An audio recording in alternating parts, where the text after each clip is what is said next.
Picture this. You're standing in complete darkness. No streetlights.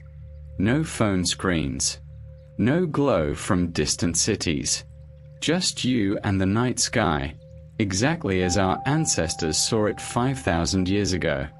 Above you, thousands of stars blaze with an intensity you've never witnessed. The Milky Way stretches across the heavens like a river of light. And in this moment, you begin to understand something profound. The sky isn't just something to glance at. It's a clock, a calendar, a compass, and a library all at once. The ancients knew this. They studied the sky with an intensity that would put most modern astronomers to shame. But here's what's truly mysterious. Some of what they knew seems impossible. They tracked celestial cycles that take thousands of years to complete. They aligned massive stone structures with precision that baffles modern engineers. They predicted eclipses, mapped the planets, and understood cosmic rhythms we're only now beginning to rediscover. The question isn't just what did they know, it's how did they know it? And perhaps more importantly, what have we forgotten? Before there was writing, there was the sky. Imagine you're a human living 15,000 years ago. You have no books, no internet, no way to store information except in memory and oral tradition. But every clear night, the sky displays the same information, running like a cosmic slideshow that never stops. The ancient skywatchers noticed something crucial. The sky is not random. It's a pattern endlessly repeating, and patterns can be read. They noticed the moon changed shape in a rhythm. New moon, crescent, half, full, and back again. Always 29.5 days. This became the first calendar. The word month literally comes from moon. But they went further. They realized the moon's position against the background star shifted, completing a full circuit through the sky in just over 27 days. Then there were the stars themselves. Every night, they rose in the east and set in the west, wheeling across the sky like a great celestial sphere. But here's what's fascinating. They didn't just spin randomly. Certain stars always appeared in the same groupings, night after night, year after year, century after century. The ancients divided these star patterns into constellations. Not just pictures to tell stories, though they were that too, but as a coordinate system. A way to map the sky. The Babylonians recognized constellations along the path the sun appeared to travel through the year. We call this path the ecliptic, and the constellations along it became the zodiac. But the sun and moon weren't the only wanderers. 5 other stars moved against the fixed background: Mercury, Venus, Mars, Jupiter, and Saturn. The Greeks called them planets, meaning wanderers. The ancients tracked these planets with obsessive precision for a reason we'll explore shortly. Here's where it gets mysterious. The Babylonians, working without telescopes or computers, created astronomical records spanning centuries. They discovered the Saros cycle, a period of approximately 18 years, 11 days, and 8 hours, after which eclipses repeat in nearly the same pattern. Think about that. They tracked eclipses for generations, passing knowledge down across centuries, to discover a cycle that takes almost 2 decades to complete. How did ancient peoples, supposedly primitive, achieve this level of astronomical sophistication? In the English countryside stands a monument that shouldn't exist. Stonehenge. Massive stones, some weighing 25 tons, arranged in precise circles and alignments. Built around 5,000 years ago by people who supposedly had only stone tools and wooden rollers. But here's the part that keeps archaeologists up at night. Stonehenge is astronomically aligned with stunning precision. On the summer solstice, the sun rises directly over the heel stone, aligned with the monument's central axis. The station stones mark the extreme positions of moonrise and moonset. The entire structure appears to be a massive astronomical calculator built from stone. And Stonehenge isn't alone. In Ireland, the Passage Tomb at Newgrange, built around 3200 BCE, predates Stonehenge and the Egyptian pyramids. Once a year, on the winter solstice, sunlight penetrates through a specially designed opening and illuminates the inner chamber for exactly 17 minutes. This required understanding the sun's position with incredible accuracy and engineering the entire structure to capture that single moment of light. Across the ocean, the Mayan city of Chichen Itza features the pyramid known as El Castillo. During the spring and autumn equinoxes, the setting sun creates a shadow pattern on the northern staircase that looks exactly like a serpent descending the pyramid. This wasn't an accident. Every angle, every step was calculated to create this effect. The Mayans developed a calendar system of breathtaking complexity. They tracked not just the solar year of 365 days, but a ritual calendar of 260 days, and a long count calendar spanning thousands of years. They calculated the length of the solar year to 365.2420 days, remarkably close to our modern calculation of 365.2422 days. But perhaps the most unsettling example comes from the Nabta Playa in the Egyptian Sahara. Stone circles here date back to 7000 BCE, possibly making them older than any other astronomical structure on Earth. Recent analysis suggests these stones align with the stars of Orion's belt and track the summer solstice.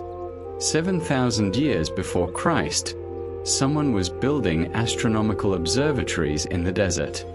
What were they watching for? What did they need to know so desperately that they moved mountains of stone to track it? The ancients possessed knowledge that seems to transcend their technological capabilities.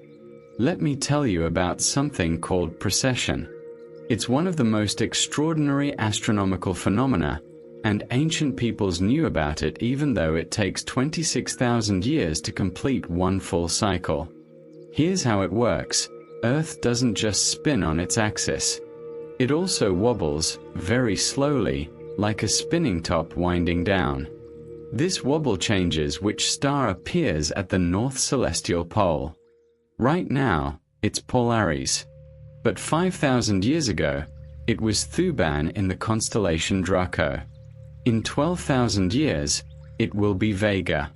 More dramatically, precession changes which constellation the sun rises in at the spring equinox. Right now, it's moving from Pisces to Aquarius. Each constellation gets about 2,160 years. The full cycle takes roughly 26,000 years. To discover precession, you need astronomical records spanning centuries, ideally millennia. Yet the Greek astronomer Hipparchus is credited with discovering it around 127 BCE, suggesting continuous astronomical observation going back far earlier. But here's what's truly mysterious. Some scholars believe precession is encoded in ancient myths worldwide. The ancient Egyptian texts speak of great cycles and cosmic ages. The Sphinx may have originally faced due east toward the constellation Leo around 10,500 BCE during the Age of Leo. The three pyramids of Giza align with extraordinary precision to Orion's belt, as it appeared around 10,450 BCE. Traditional Egyptology dates the pyramids and Sphinx to around 2,500 BCE. But what if these structures are encoding knowledge of a much earlier time? What if they're deliberately pointing backward to a previous era? In India, ancient texts describe vast cycles of time called yugas, spanning hundreds of thousands of years. The precession cycle appears encoded in their religious and astronomical texts. The Mayans tracked multiple astronomical cycles simultaneously, including the precession of the equinoxes, integrating it into their long count calendar. How did ancient peoples, separated by oceans and millennia, all develop sophisticated understanding of a 26,000-year cycle? There's another mystery. Multiple ancient cultures possessed remarkably accurate knowledge of the size and shape of the Earth. Eratosthenes, in 240 BCE, calculated Earth's circumference by measuring shadows at different latitudes. His result was within 2% of the modern value. But this wasn't new knowledge, it was a rediscovery. Evidence suggests much older cultures understood Earth size. The Great Pyramid of Giza encodes the dimensions of the Earth. Its perimeter, when multiplied by 43,200, equals the Earth's circumference at the equator. The ratio of the pyramid's height to its base perimeter is the same as the ratio of Earth's radius to its circumference. Coincidence? With this level of precision, ancient maps called the Piri Reis maps, dating to 1513 but copied from much older sources, show Antarctica's coastline as it appeared before ice covered it, suggesting knowledge from at least 6,000 years ago, possibly much earlier.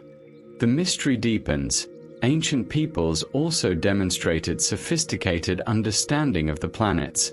The Dogon tribe of Mali possessed knowledge about Sirius B, a white dwarf star invisible to the naked eye, only confirmed by modern telescopes in the 20th century. They described its 50-year orbit around Sirius A, its incredibly dense matter, and its elliptical orbit. How? The Babylonians calculated the orbital period of Venus to within a fraction of a percent of modern measurements. Without telescopes. Using only naked eye observations and mathematical genius. What drives a civilization to pursue such knowledge with such intensity? The sky wasn't just a curiosity to the ancients. It was survival. Agriculture required precise timing. Plant too early, your crops freeze. Too late, they don't mature before winter. The sky provided the answer. In ancient Egypt, the heliacal rising of Sirius, the brightest star in the sky, coincided with the annual flooding of the Nile. This single astronomical event determined when to plant, when to harvest, when to prepare for the life-giving flood. Sirius became sacred not out of superstition, but because it was literally the herald of survival.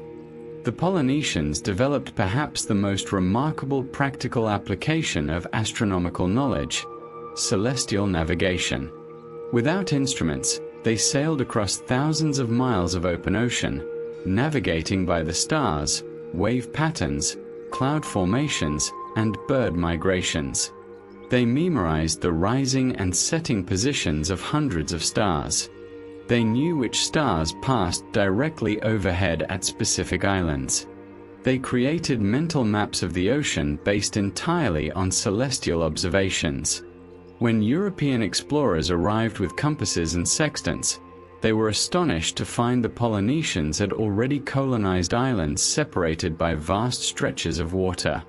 The Vikings used a legendary sunstone to navigate even on cloudy days. For years, this seemed like myth. Then researchers discovered certain crystals, like Iceland spar, can detect polarized light, allowing you to locate the sun's position even through clouds. The Vikings may have used optical physics without understanding the theory. Ancient peoples also used the sky for timekeeping with stunning precision. The Antikythera mechanism, discovered in a Roman-era shipwreck, dates to around 100 BCE. It's been called the world's first analog computer. This bronze device, containing at least 30 bronze gears, calculated the positions of the sun, moon, and planets, predicted eclipses, and even tracked the 4-year cycle of the ancient Olympic Games. When it was first examined, scientists didn't believe it could be 2,000 years old. The level of mechanical sophistication wasn't supposed to exist for another 1,500 years. What else did they build that we haven't found yet? What knowledge has been lost? The ancient library of Alexandria supposedly contained over 400,000 scrolls, the accumulated knowledge of the ancient world. When it burned, countless texts on astronomy, mathematics, engineering, and science vanished forever. We know of these works only through references in surviving texts. Aristarchus of Samos proposed a heliocentric model of the solar system in the 3rd century BCE, 1,800 years before Copernicus. Hero of Alexandria invented a steam engine in the 1st century CE. These weren't primitive people stumbling in the dark. These were sophisticated scientists whose work we barely remember. But there's something deeper happening here, something that goes beyond practical knowledge. Ancient peoples didn't just study the sky, they saw themselves as part of it. Nearly every ancient culture believed in a connection between heaven and earth, between celestial events and human affairs. We dismiss this as astrology, as superstition, but what if there was something more to it? Modern science has discovered that cosmic events do affect life on Earth in measurable ways. The Sun's 11-year sunspot cycle correlates with changes in Earth's climate, affecting crop yields, which historically led to social upheaval, migration, and conflict. Solar flares disrupt our technology, communication systems, power grids. The Moon's gravity creates the tides, which influence countless marine and coastal ecosystems. Even human biology shows lunar rhythms. The ancients, living without artificial light, without walls and windows separating them from the sky, were far more attuned to these subtle influences than we are. They noticed correlations we've forgotten. They also understood something we're only beginning to rediscover: our cosmic context. We're taught to think of Earth as separate from space, but that's an illusion. Earth is iron space. We're on a rock hurtling through the cosmos at 67,000 miles per hour around the Sun, which itself is racing around the galactic center at 514,000 miles per hour. The atoms in our bodies were forged in the cores of dying stars billions of years ago. We are literally made of star stuff, as Carl Sagan famously said. The ancients intuited this cosmic connection without understanding the physics. Many indigenous cultures speak of humans coming from the stars, of sky ancestors, of a time when there was more direct communication between Earth and the heavens. Myths worldwide describe a golden age when humans possessed greater knowledge, followed by a catastrophic fall. What if these aren't just myths? What if they're garbled memories of real events? The Younger Dryas impact hypothesis suggests a cosmic impact around 12,800 years ago triggered a global catastrophe, wiping out megafauna and possibly advanced human cultures. Evidence includes a worldwide layer of nanodiamonds and platinum only created by cosmic impacts. If a civilization existed before this event, most traces would be erased by 13,000 years of geological activity, rising sea levels, and ice ages. We would find only hints, impossible knowledge encoded in myths, astronomical alignments, massive stone structures. This is controversial, speculative, but it makes you wonder, is our civilization the first to look up at the stars and wonder? Or are we rediscovering knowledge that was once common? Here's the profound irony. We know more about the universe than any previous civilization. We've sent probes beyond our solar system, detected gravitational waves, photographed black holes. We understand the physics of the cosmos in ways the ancients never could. Yet most of us can't name 10 constellations. We can't predict when the moon will rise. We don't notice the planets moving against the background stars. We've lost something essential, that direct, daily relationship with the sky. The ancients knew the sky intimately because they had to, and because they could.